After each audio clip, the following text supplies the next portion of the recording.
Bienvenue sur la chaîne Nosbous. Une nouvelle vidéo.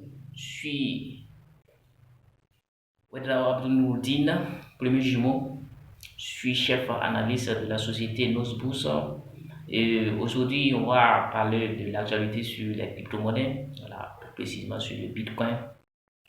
Donc, le Bitcoin depuis, voilà, donc, je vais faire une petite récapitulatif sur, voilà, sur le passé, voilà, sur l'année passée. Donc depuis l'année passée, le Bitcoin était, voilà, était dans le sang, voilà, il était dans une tendance baissière.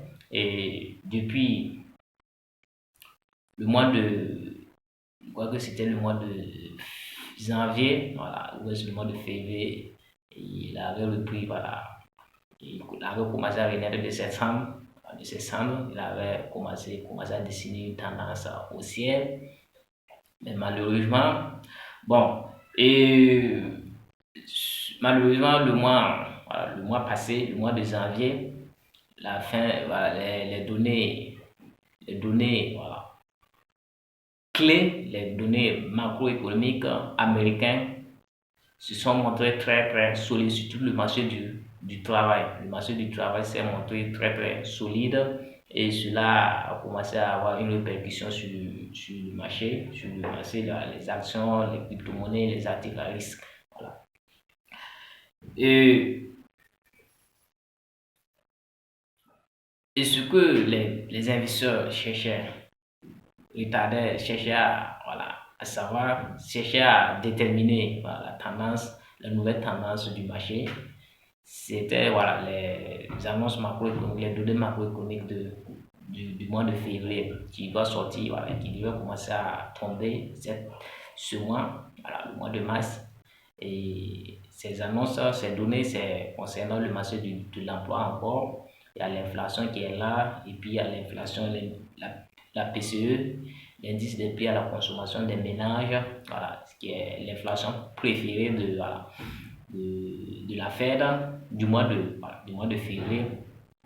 Donc, voici les données clés que les gens, voilà, les traders, les investisseurs attendaient pour déterminer la tendance, voilà, ce qui va voilà, passer sur les marchés.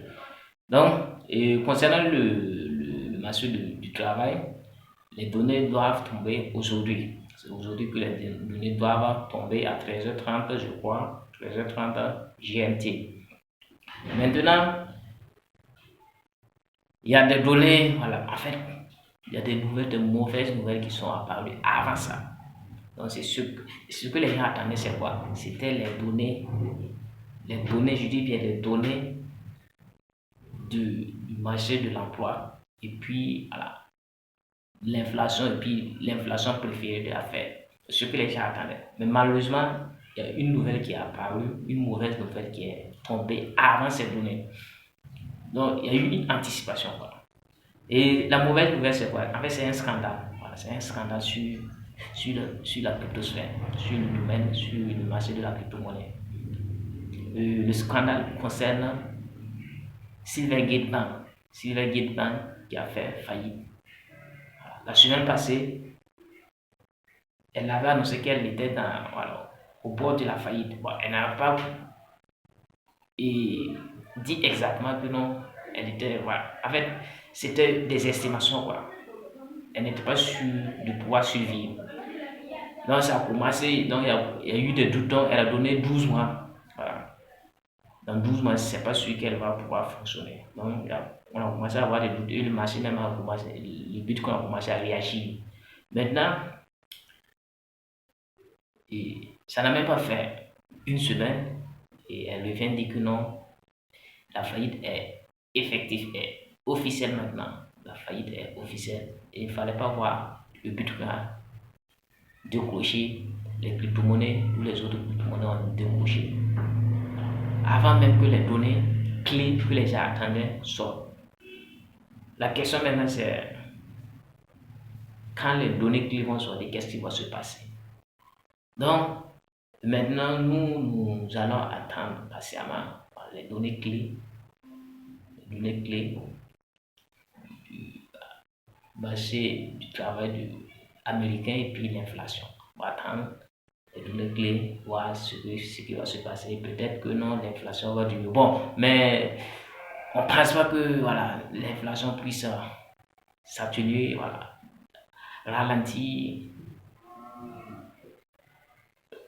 plus baisser du moins, voilà, de façon rapide que voilà, on le voulait. Donc, le fait même qu'il y a eu ce scandale-là, bon, même si les données sont sont un peu favorables au Bitcoin, ça peut pas être très favorable, mais moins favorable au Bitcoin, bon, ça serait un peu compliqué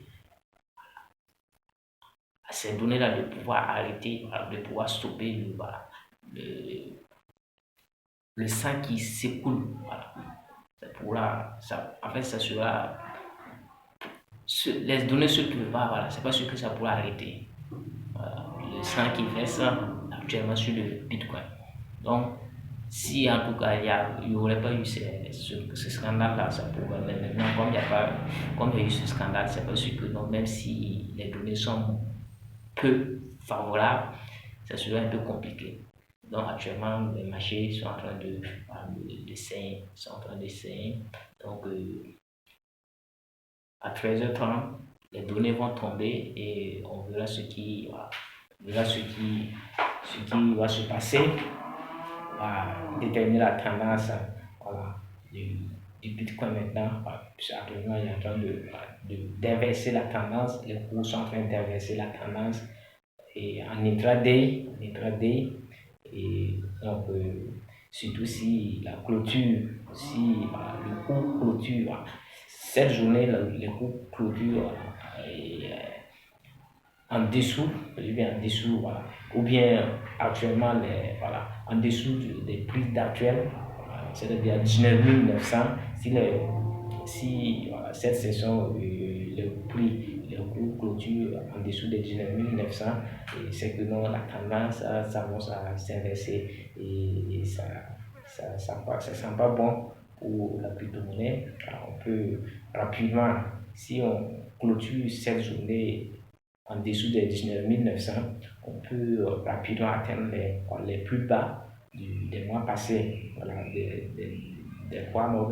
En fait, le plus bas depuis le mois de octobre, c'est le mois de novembre. Voilà. Donc, on peut rapidement atteindre ces plus bas-là. Ça, c'est un clin d'œil. Donc, c'est l'analyse que j'avais à vous partager. Donc, on reste à connecter pour les données clés qui vont tomber d'ici 13h30 GMT. Voilà. Donc, merci beaucoup de votre patience, de votre temps. Voilà, donc, bon gain à vous.